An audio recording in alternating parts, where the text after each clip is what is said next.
Assalamu alaikum, урматтуу жылкы сүйүүчүлөр, амансыздарбы? Бүгүн Жалал Абад областы Базар Койгон району туугандар, Кызыл Октябрь деген жерге келип калдык. Ушул жерде бир жакшы кунам бар экен туугандар.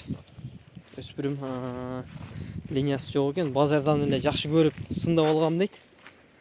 Анан кунан өзү дагы жакшы экен, көкүрөк баштуу, жиликтери дагы жакшы экен кунан деп.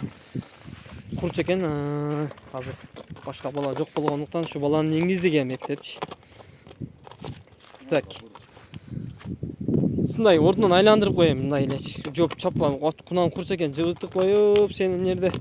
Аке болот ушундай болду. Анан аке эгер бирөө жарым байланыш чыкпаса, өзүңүз WhatsApp'тан тартып жөнөтө бересиз, а? Биз азыр кунанды болушун тартып көрсөтөйлү дагы, анан кийин жактырган сизге чала берет.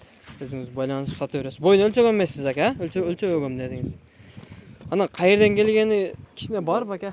Базар Койгон Ушу Акмандан. Акшактан келген, а сизге, а? Анан кандай аттын баласы аягы наржа караңга, бирок негизинен Баласы, чоң аттын баласы деген. Маке туугандар, мынанды биз сыйра тартып көрсөттүк. Анан номериңизди өзеки айтып кете бересиз аке? 553 0553 15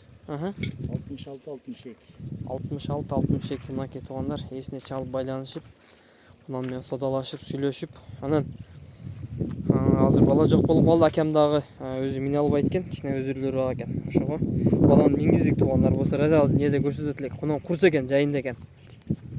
Ассаламу алейкум, тынч болгула, эсине чалып байланышып, толук маалыматын ала бересиңер туугандар. Кичине нары бери кичине жылуулап койчу жаныбар, жакшы экен, амачы. Кой жыгытпайлы болду, сени жыгытып коюп нерде.